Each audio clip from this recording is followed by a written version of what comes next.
Welcome दोस्तों, तो आप सभी का स्वागत है हमारे अपने चैनल पर जिसका नाम है वेब ट्रेंडिंग 2.0।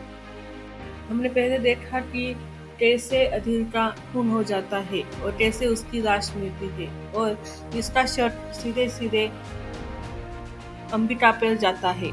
तो हम देखते हैं आगे क्या होता है।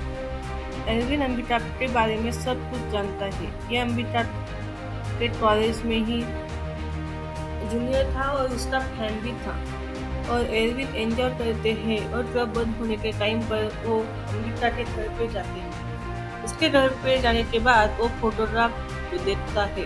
वह उन सभी फोटोज में पेन दिखाई दे रहा है। सभी की अपनी कोई बैड स्टोरी है। यही पर जीव करते हुए एल्विन सो गया रहता है। नेक्स्ट न्यूज में आता है कि अधीर की बॉडी में पॉइजन मिला है। अधीर का मर्डर हुआ है। फिर जोया और अंबिका को पूछताछ के लिए फिर से पुलिस स्टेशन बुलाया जाता है। यह अंबिका सच नहीं बताती। वो इसके बारे कोई प्रूफ नहीं है। अगर सच बताएगी तो ये फंस जाएगी। दिव्या इससे जोया और अधीर के रिलेशन के बारे में पूछती है क्योंकि कुछ अनयूजुअल था क्या, बट उनके बीच सच था ये अंबिका बताती है। और उसको याद आता है कि उसने अधीर को थप्पड़ मारा था। यह उसके बारे में दिव्या को बताती है। फिर रिहान के बारे में बताती है कि यह तो पूरा टाइम उसके साथ ही क्लब के बाद जोया और अधीर से अलग हो जाता है। बट आगे का अंबिका को कुछ याद नहीं है। यह उस टाइम बहुत ज़्यादा ड्रिंक की हुई थी। अभी दिव्या मारिका के क्वेश्चन करने गई। मारिका तो अधीर की डेथ की न्यूज़ से हैप्पी थी। उसकी सिस्टर नताशा की डेथ अधीर की मेडिसिन की वजह से हुई थी। तो यह तो कई बार उनकी कंपनी में भी केस के लिए चली गई थी, बट कोई फायदा नहीं हुआ। फिर जब मोदी उसने अधीर को देखा तो अपना गुस्सा कंट्रोल नहीं कर पाई और थप्पड़ मार दिया। अगर अधीर दोबारा दिखाई देता तो अजन थप्पड़ मारती। अभी यहीं पर मानविका ने बताया कि अधीर रात को नशे में अंबिका के डोर को नॉक कर रहा था, जबकि उसकी वाइफ का नेम तो जोया था। अधीर कैरेक्टर रेस था। यह सुनने के बाद दिव्या का शक अंबिका पर जाता है। फिर ये जोया से भी क्वेश्चन करने गई। उस पुलिस ने अधीर के फोन को रिकवर कर लिया रहता है। इनको अंबिका का मैसेज भी मिल जाता है। अब तो पुलिस के लिए कंफर्म हो गया था कि अधीर की और अंबिका के बीच अफेयर था। पर फिर दिव्या ने बताया कि अंबिका नाइट में रिहान के साथ थी। अभी ट्विस्ट आता है कि जोया किसी रिहान को नहीं जानती। यह दिव्या को झूठ बोलती है कि रिहान कौन है। ये लोग तो अकेले थे। फिर अधीर के पेरेंट्स अधीर के लिए प्रेयर ऑर्गेनाइज करने वाले होते हैं। जोया ने सभी गेस्ट को इनविटेशन भेज दिया रहता है, बट रोमे इसको जोया बिल्कुल भी पसंद नहीं है। यह तो जोया को थोड़ा दूर रहने को बोल रहे हैं। फैमिली मैटर्स से, बट आंटी को जोया जैसी भी है उस पर थोड़ा ट्रस्ट है, क्योंकि जोया ने पास में एक बार अधीर की जान बचाई रहती है। अभी पुलिस अंबिका को अरेस्ट करने आ चुकी रहती है, लेकिन अंबिका अपनी जान बचाने के लिए भाग जाती है। अगर न पकड़ी गई तो खुद को भी इनोसेंट प्रूव नहीं कर पाएगी। अब इसके पीछे सिटी की सारी पुलिस फोर्स लग चुकी रहती है। न्यूज में अंबिका की फोटो भी आ रही है। अंबिका ने सबसे पहले अपना फोन फेंक दिया और अपने क्रेडिट कार्ड से या डेबिट कार्ड को यूज करना बंद कर दिया। फिर यह एक ऐसी जगह गई जहां एल्विन रहता है। इसने एल्विन से नॉर्मल बात की, जैसे कुछ हुआ ही नहीं। उससे झूठ बोलती है कि फोन और पैसे घर भूल गई है। फिर पैसे लेकर रिक्शा को किराया देती है। यह दोनों नॉर्मल बातों में रह जाती है। और आज अंबिका एल्विन को अपने घर नहीं ले गई बल्कि एल्विन के घर जाती है। नाइट में पढ़ ही रुकी एल्विन। इसका अपना ब्रॉडकास्ट चैनल है जहां ये मर्डर मिस्ट्री स्टोरी बताता है। अंबिका के सोने के बाद एल्विन तो अपने ब्रॉडकास्ट के काम में लग जाता है। उधर दिव्या को अपने सीनियर से डांट सुननी पड़ रही थी, क्योंकि ये अंबिका को पकड़ने अकेले चली गई थी। इसको पुलिस फोर्स को साथ ले जाना था, ऐसा कमिश्नर की वजह कहना था। दिव्या का हाथ से टेस्ट लेटर किसी और को दे रहे थे, लेकिन सीनियर ने उसे रिजेक्ट करके दिव्या को एक और चांस देने को बोला। अभी दिव्या को रोमेश को सॉरी बोलने और उसकी ट्रस्ट दिलाने को अंबिका को अरेस्ट करने लगी। उनके घर अधीर को प्रेयर में जाने वाली है। फिर नेक्स्ट डे केविन कुछ सामान लेने मार्केट जाता है, तभी वो न्यूज़पेपर में देखता है अंबिका की फोटो। अब यह पूरा गुस्से में रहता है और वह गुस्से में ही ढह जाता है और अमृता पर चिल्लाने लगता है कि यह पहले क्यों नहीं बताया कि अमृता एल्विन को ट्रस्ट दिलाने का ट्राई करती है कि इसने मर्डर नहीं किया है।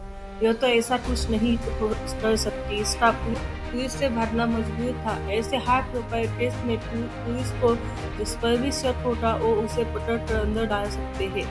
न्यूज़ की हेडलाइन बन जाएगी, अंबिका ने अजय को एक्सप्लोइट किया कि वो फिर मर्डर कर दिया। न्यूज़ तो अभी भी यही आ रही है, बट अभी अंबिका के पास चांस है खुद को इनोसेंट प्रूव करने का। अंबिका अपने घर भी नहीं जा सकती और ना ही किसी फ्रेंड के पास जा सकती है। पुलिस सभी से पूछताछ करेगी और घर पर तो नजर रखेगी। एल्विन बोलता है कि इसे अंबिका पर ट्रस्ट है और ये अंबिका की हेल्प भी जरूर करेगा, क्योंकि कॉलेज के टाइम से ही वो अंबिका को लाइक करता है। अभी यह लोग थोड़ा सोचने लगते हैं और सबसे पहले उनका शक जोया पे जाता है। क्या पता जोया को पता चल गया हो कि अधीर उससे चीट कर रहा हो, इसलिए जोया ने अंबिका को ही अपना हनीमून फोटोग्राफी के लिए हायर किया और यह सब पहले से प्लान था। जो हुआ है उसके बारे में बात करने को बोल रही है, पर इधर से कोई रिप्लाई ही नहीं आ रहा। इधर अंबिका और एल्विन प्लान कर रहे हैं कि ये अधीर की प्रेयर में जाने की और जोया का फोन चोरी करेंगे, उस पर सबूत को ढूंढेंगे।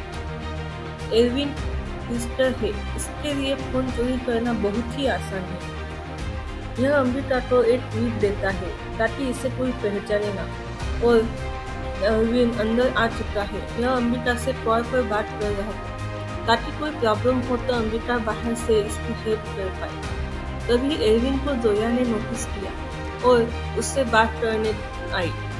एल्विन झूठ बोलता है कि यह अधीर का कॉलेज फ्रेंड है, उसके अधीर का डेथ से बहुत इम्पैक्ट हुआ है। तभी अधीर का एक कॉलेज फ्रेंड सच में आता है और उसने उसको कभी एल्विन को कभी देखा नहीं था। दिव्या आज रोमेश को सॉरी बोलने आ गई।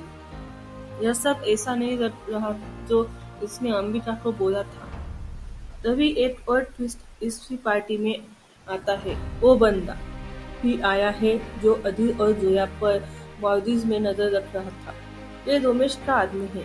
फिर दिव्या यह सॉरी बोलने आ गई। रोमेश दिव्या पर बहुत गुस्सा है, पर दिव्या की सीनियर जयदीप के बोलने पर दिव्या को एक और चांस दिया जाता है। अभी जोया को मैसेज की इसके पास कुछ इम्पोर्टेंट इन्फॉर्मेशन है। ये उसे नाइट में मिलने आ रही है, इसको जुबन से बात करनी है। तभी एल्विन ने अपने जादू से उसका फोन चोरी कर लिया रहता है और जोया को पता भी नहीं चलता कि उसका फोन चोरी हो गया है।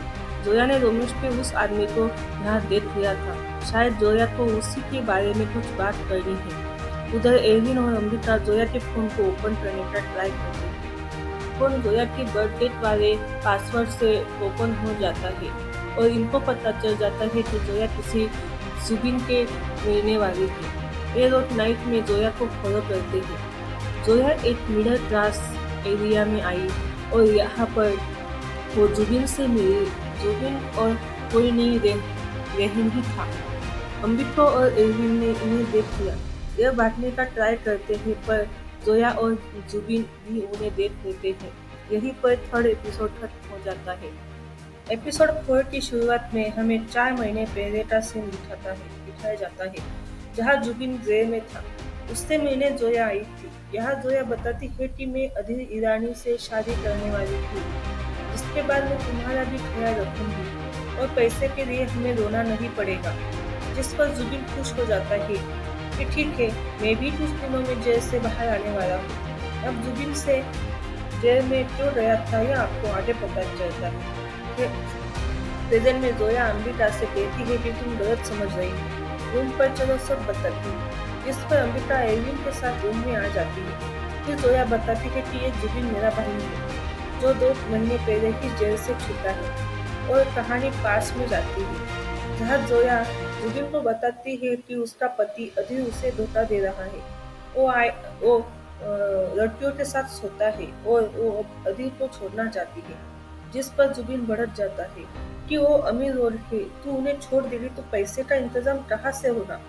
तब जुबिन कहता है कि ठीक है, डिवोर्स दे दे, अच्छे से पैसे मिल जाएंगे। पर जोया बताती है कि अधीर के पापा ने पहले से ही एक डॉक्यूमेंट पर साइन करवा लिया है और उसके तहत मुझे डिवोर्स के बाद कोई भी रुपया नहीं मिलेगा। जो सुनकर जुबिन को बहुत गुस्सा आता है कि अब क्या करे, और वो जोया को धक्का भी देता है, यानी ये जुबिन पूरा सनकी है। फिर वो कहता है कि अब एक ही रास्ता है, अधीर को रास्ते से हटा देते हैं।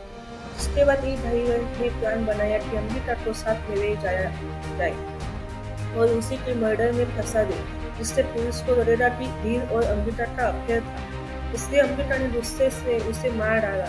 यह सुनकर अमृता हैरान हो जाती है। फिर जुबिन आगे बताता है कि हमें बाहर का सीन दिखाते हैं, जहाँ अधीर अमृता के पीछे पीछे गया था। तब जुबिन ने अमृता के ड्रिंक में बेहोशी की दवा मिलाई दी थी। इसके बाद अमृता जब अधीर से वॉशरूम में लौट कर आई, तब उसने वो ड्रिंक पी ली और फिर बीच पर जाकर बेहोश हो जाती है। इसलिए उसके बाद क्या हुआ उसे कुछ भी याद नहीं। फिर जुबिन बताता है कि मैं बीच से तुम्हें तुम्हारे रूम पर आया और फिर तुम्हारे फोन से अधीर को मैसेज करके बुलाया। इसके बाद प्लान यह था कि अधीर को अमृता के रूम पर बुला कर जुबिन मार देगा और पीछे के रास्ते से भाग जाएगा। इसका सारा सेट अमृता पर ही जाएगा। लेकिन फिर जोया बताती है कि जब तुमने मेरी जान बचाई तब मैंने ये प्लान ड्रॉप कर दिया। साथ ही मैंने देखा कि अधीर ने वॉशरूम में तुम्हारे साथ जबरदस्ती भी की थी, इसलिए मैं तुम्हें कत्ल में फंसाना सही नहीं लगा। जिसके बाद सीन फिर से फ्लैशबैक में जाता है, जहाँ जोया जुबिन से लड़ रही थी कि हमें कोई मर्डर नहीं करेगी, जैसे मिले या ना मिले। उसी दौरान अधीर भी अमृता के रूम पर आता है, पर जोया जुबिन को दरवाजा खोलने नहीं देती और अधीर वहां से चला जाता है और अमृता को जोया उसके बेड पर लेटा देती है। इस दौरान उसके सर पर चोट भी लग जाती है। अब यह सब सुनने के बाद अमृता सीधा पुलिस पर जाने लगती है कि अब तुम्हें पुलिस से कोई नहीं बचा पाएगा। जिस पर जोया कहती है कि मुझे तो अधीर के पापा सुदेश पर शक है कि उन्होंने अधीर को मरवाया होगा, कि मैंने सुदेश के आदमी अरविंद को मर्ड्यूस में देखा था, जो हम पर ही नजर रख रहा था। फिर जब अधीर को शोक स्वाभाविक थी तो अरविंद भी वहां भी आया था, जहाँ ये दोनों किसी पेन ड्राइव की बात कर रहे थे और सोमेश के लिए वह पेन ड्राइव बेहद जरूरी है, जिसके लिए हो सकता है कि उसने अपने बेटे को मरवा दिया। हालांकि पेन ड्राइव के बारे में क्या है वह किसी को नहीं पता। फिर जोया और अमृता से 2 दिन का समय मांगती है कि असली कातिल को मैं ढूंढ कर रहूंगी, पेन ड्राइव को भी पता लगा लूंगी ताकि सच सामने आए, वरना फिर तीसरे दिन तुम पुलिस पर चली जाना। और अमृता मान जाती है। अब इसके बाद एरविन और अमृता वहां से जाने लगते हैं और एरविन बताता है कि मैंने जोया की सारी बातें रिकॉर्ड की होगी ताकि बाद में कोई दिक्कत ना हो। लेकिन तभी वहाँ जुबिन आ जाता है, इन्हें साथ में चढ़ने को कहता है, साथ वही रिकॉर्डिंग भी डिलीट कर देता है। इधर पुलिस वालों को अमृता की फुटेज मिलती है। तब कांस्टेबल रफीक कहता है कि शायद यह अमृता खून ना हो, क्योंकि कोई खास सबूत तो मिले नहीं। वही जब जोया घर पर आती है तो उसे पता चलता है कि अधीर की माँ की तबीयत बहुत खराब है, इसलिए वो उनकी देखरेख करने लगती है। यह देखकर सोमेश कहता है कि इतना अच्छा बनने का ढोंग मत करो। तब जोया की बातों से हमें पता चलता है कि अधीर का नशा की लत लग रही थी, जिसे जोया ने सुधारा था। यानी यही कारण है कि अधीर की माँ जोया को अपनी बहन मानती है कि जोया के आने से अधीर मरने से बचा था। पर सुदेश को लगता है कि वो तो सिर्फ पैसों के लिए आई है।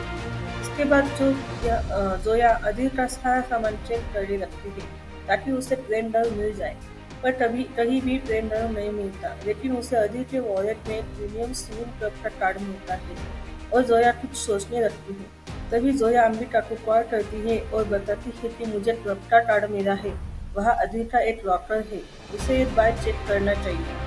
इधर दिव्या सुमेश से उसकी कंपनी में मिलने आती है और यहाँ अभी भी क्रिमियन दवाई पर लोग बहाना दे रहे थे। तब दिव्या सोमेश से कहती है कि आपके बेटे अजीत से कमिश्नर और एसआईटी की टीम ने हेरोइन दवाई पर पूछताछ की थी। अजय ने बताया कि आपको इस दवाई के साइड इफेक्ट के बारे में सब कुछ पता था, पर आपने उसे रोका नहीं, बस पैसों के लिए बेचते रहे। फिर वो बताते हैं कि अजय ने आपकी उस दवाई की पूरी जानकारी एक पेन ड्राइव में डाली थी, जो वह एसआईटी को देने वाला था, पर उससे पहले उसकी मौत हो गई। यह पेन ड्राइव आपको बर्बाद भी कर सकती थी, जिस पर सोमेश चुप हो जाता है। असल में यहाँ दिव्या को सोमेश पर भी शक था, और यह सब बोलकर दिव्या चली जाती है। वही सोमेश अपने साथी से कहता है कि पेन ड्राइव उसके हाथ नहीं आनी चाहिए। इधर अंबिका, एरविन और जोया उस पेन ड्राइव को लेने अधीर के क्लब में आते हैं, और तभी एक स्टाफ अंबिका को पहचान जाती है और पुलिस को इन्फॉर्म कर देती है। रोहिम के आदमी उस क्लब में पहुंच जाते हैं। अधीर का लॉकर चेक करने और ये सब जुबिन खड़ा देख रहा था। उसका काम बस इतना था कि जुबिन इन लोगों को बचा के ले जाएगा। खैर, अब जैसे ही जोया अधीर का लॉकर चेक करती है तो वो पूरा खाली था, जो देखकर उसके होठ टूट जाते हैं। यहीं पर एपिसोड 4 खत्म हो जाता है। तो आगे देखेंगे अगले एपिसोड।